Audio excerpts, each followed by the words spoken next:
இப்போ நல்லா பார்த்தனா பயோட் சாவரட் லா டைரக்ஷன் முடிச்சாச்சு கரெக்டா இல்லையா ஒன்னே யாரா கிளாஸ் அப்போ உட்காந்து டேங்க் குடிக்க சொன்னா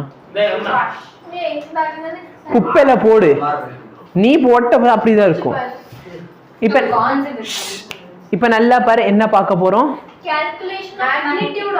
magnitude of the magnetic field direction பார்த்தோமா thumb rule வச்சு பார்த்தோமா direction very good direction பார்க்கணும்னா Biot Savarat law சரியா Biot Savarat law இந்த Biot Savarat law என்ன சொல்லுது அப்படினு பார்த்தனா magnitude சொல்லுது புரியுதா basically ஒரு magnetic field ரெண்டு விஷயம் அதாவது ஒரு வெக்டர் குவாண்டிட்டிக்கு ரெண்டு விஷயம் இருக்கு ஒன்னு magnitude இன்னொரு direction பார்த்தாச்சா thumb rule கரெக்ட்டா இப்போ என்ன பார்க்க போற magnitude பார்க்க போறோம் புரியுதா இல்லையா ஓகே magnitude வந்து ரொம்ப சிம்பிளான ஒரு statement the small magnetic field கிடைக்க போற ஒரு small magnetic field வந்து சப்போஸ் இது ஒரு வயர்னு வெச்சுக்கோயே இந்த வயர்ல சரியா ஆமா இந்த வயர்ல பார்த்தனா ஒரு சின்னூண்டு ஒரு பகுதி எடுத்துக்கிறேன் ஒரு வெரி ஸ்மால் டைனி எலிமெண்ட் எடுத்துக்கிறேன் இதோட லெந்த் பார்த்தனா dl அப்ப லெந்த்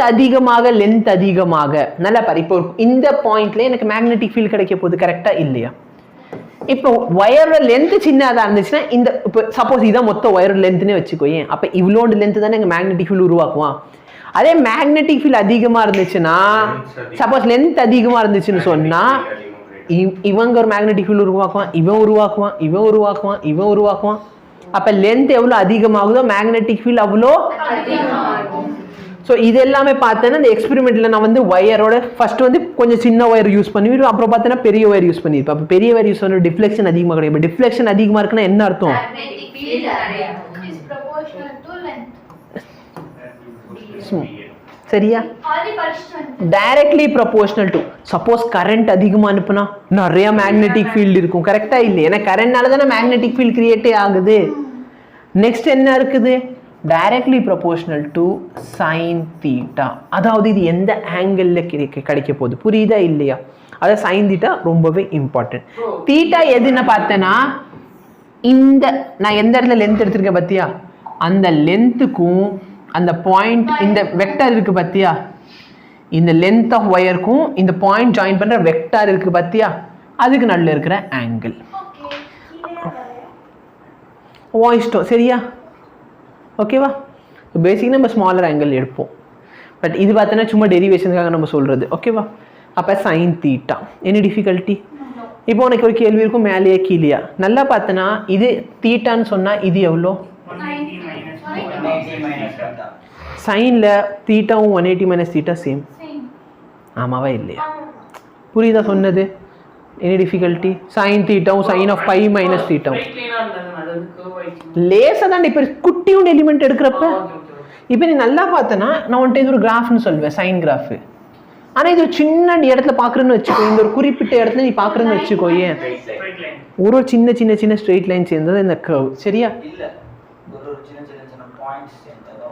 சரி அதுதான் இந்த இன்டகிரேஷன் வந்து தெளிவா படிக்கலன்னு அப்படிதான் ஆகும் சரியா ஏன்னா டிஎல்ங்கிற எலிமெண்ட் பார்த்தா ரொம்ப குட்டியான ஒரு எலிமெண்ட் ஆமாவா இல்லையா கரெக்டா இல்லையா அப்ப லென்த் நான் 1 கிலோமீட்டருக்கு இழுத்து வச்சிருப்பேன்னா அப்ப அதுவே பார்த்தா ஒரு பாயிண்ட் அளவுக்கு தான் இருக்க போகுது அப்ப smaller element D L inversely proportional to square of the distance between them ஓகேவா அப்ப இது எல்லாத்தையும் நீ சேர்த்து எழுதுனா என்னோட dB is proportional to first நான் I எழுதிக்கிறேன் I dl sin theta by r square புரியுதா இப்போ பாரு proportionality வந்துருச்சா proportionality ரிமூவ் பண்ணா என்ன பண்ணுவே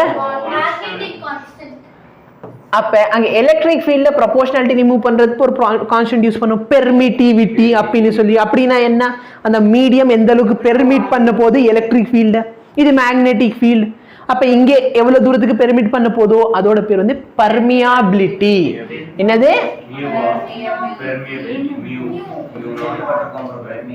அங்க வந்து 4 பை எப்சிலன் நாட் இந்த மியூ நாட் மட்டும் மேல போயிடுச்சு அவ்வளவுதான் டிஃபரன்ஸ் புரியுதா பொதுவா அங்க கீழ எப்சிலன் 1/4 பை எப்சிலன் நாட் இருக்குமா இங்க எப்சிலன் நாட் போதா மியூ நாட் இருக்கு அந்த மியூ நாட் எங்க இருக்கு இல்ல மியூ நாட் பை 4 பை தான் இதுக்கு மேல சோம்பேறி ஆகாது I dl sin theta by but problem என்ன, இது வந்து ஃபேண்டாஸ்டிக், இதில் எந்த விதமான பிரச்சனையும் இல்லை, நம்மளுக்கு பிரச்சனை இல்லை. பட் என்னன்னா இப்போ தான் நம்ம என்ன பார்த்தோம், இதுக்கு டைரக்ஷன் ஒன்று இருக்குன்னு பார்த்தோம், கரெக்டாக இல்லையா? அப்போ வெக்டார் ஃபார்மில் எழுதணும். பட் வெக்டார் ஃபார்மில் எழுதுறதுக்கு முன்னாடி இந்த நியூ நாட் பை 4π வேல்யூ நிறையா ஒரு கொஸ்டின் தான் கேட்டிருக்காரு, நிறையா.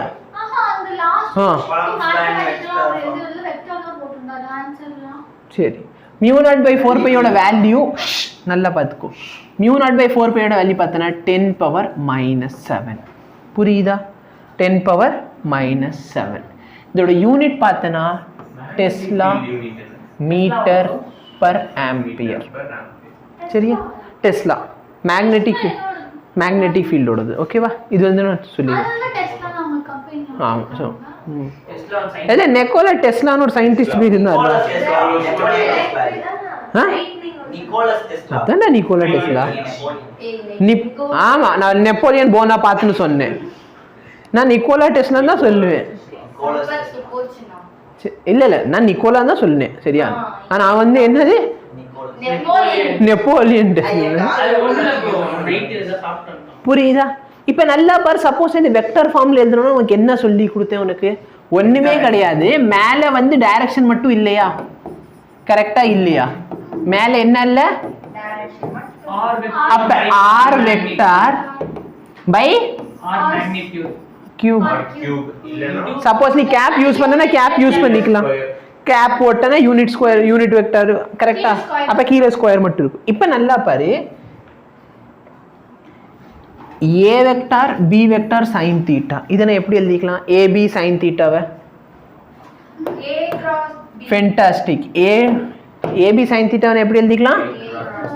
ஏ வெக்டார் கிராஸ் பி வெக்டார்னு எழுதிக்கலாம். அப்ப I DL cross R by. ஓகேவா? இது பார்த்தனா என்னோட magnetic form of vector form of அதான் வெக்டார் ஃபார்ம் ஆஃப் பயோட் சாவரட் லா. சரியா? இப்போ ஒண்ணுமே பண்ணல, அது வரைக்கும் புரிஞ்சு. அது ஞாபகம் இருக்க ஈஸியா இருக்கும் தெரியுமா? Constant u0 by 4π ideal sin theta by r square. சரியா? அது ஐடியல் அப்படி இல்லை, ஐடியல். நான் இன்னுமே அப்படிதான் ஆச்சு, ideal sin theta by r square. சரியா? அப்பதான் சொல்றப்ப ஐடியல். புரியுதா? புரியுதா? வெக்டார் ஃபார்ம் முடிஞ்சா அவ்வளவுதான். magnetic field is zero on the axis of the current. first of all இதான் ஒரு கரண்ட்னு வச்சுக்கோயே. இப்போ வெரி குட், இந்த இடத்துல ஆக்சிஸ் ஆஃப் த கரண்ட் அந்த பாயிண்ட் எங்க இருக்கும்? A B C D. அந்த பாயிண்ட் எந்தெந்த பாயிண்ட் இங்க வந்து ஆக்சிஸ்ல இருக்கு? A B C D. இல்லப்பா, C point to D point வந்து ஆக்சிஸ்ல இருக்கு. கரெக்டா இல்லையா? அப்ப நல்லா பார்த்தனா, சப்போஸ் நான் இந்த இடத்துல பயோட் சாவரட்ல யூஸ் பண்றேன்னா கரண்ட் போகுது, அப்ப ஐ இருக்கு, ஒயரோட லென்த் இருக்கு, அப்ப டிஎல் இருக்கு. கரெக்டா இல்லையா? அந்த sin தீட்டா பாரு, பாயிண்ட் இங்க இருக்கா, அப்ப நான் என்ன பண்ணுவேன்? இந்த எலிமெண்ட்டையும் இந்த பாயிண்ட்டையும் ஜாயின் பண்ணுவேன்னா. கரெக்டா இல்லையா? அப்ப நல்லா பாரு, எலிமெண்ட் டு பாயிண்ட் ஒரே ஸ்ட்ரெயிட் லைனா. பொதுவாக நம்ம என்ன பண்ணோம்? சப்போஸ் இங்கே பாயிண்ட் இருக்குன்னா நான் இப்படி ஜாயின் பண்றேன்னா, அப்ப நல்லா பாரு, இந்த லென்த் எலிமெண்ட்டுக்கும் இந்த பாயிண்ட் ஒரு ஆங்கிள் ஃபார்ம் ஆகுதா? தீட்டா இருந்துச்சு, இங்க பாரு ஸ்ட்ரெயிட்டா. அப்ப sin தீட்டா என்ன? 0. அதனால மொத்தம் என்ன ஆயிடுச்சு? அப்ப நல்லனே வச்சுக்கோ. 4 லெக்சருக்கு அப்புறம் இந்த மாடல்ல क्वेश्चन சால்வ் பண்றப்ப ஏன் அங்க 0 ஆச்சு அப்படின்னு கேட்காது. சரியா? ஆக்சிஸ்ல வந்து sin theta ஓட வேல்யூ வந்து sin 0, which is nothing but 0. Any difficulty? Unit of magnetic field intensity. Unit ana define பண்ண போறோம். சரியா? Very good. மேக்னெட்டிக் ஃபீல்டோட யூனிட் பார்த்தீங்கன்னா டெஸ்லா. வேற ஏதாச்சும் யூனிட் இருக்கா? டெஸ்லாவை நீ வந்து வெப்பர் பர் மீட்டர் ஸ்கொயர் அப்படின்னு. வெப்பர் வந்து ஃப்ளக்ஸோடது. சரியா? ஸோ ஃப்ளக்ஸ் வந்து அங்கே எலக்ட்ரிக் ஃப்ளக்ஸ் டிஃபைன் பண்ண ஞாபகம் இருக்கா? E டாட் ஏ அப்படின்னு சொல்லிட்டு. அப்போ எலக்ட்ரிக் ஃபீல்டுக்கு வேணும்னா ஃப்ளக்ஸ் பை ஏரியான்னு போடுவேன்னா, இங்கே ஃப்ளக்ஸுக்கு பதிலாக வந்து இங்கே மேக்னெட்டிக் ஃப்ளக்ஸ் வேணும்னா மேக்னெட்டிக் ஃபீல்டு யூஸ் பண்ணிக்கோ. புரியுதா? அப்போ 5 வந்து வெப்பர்.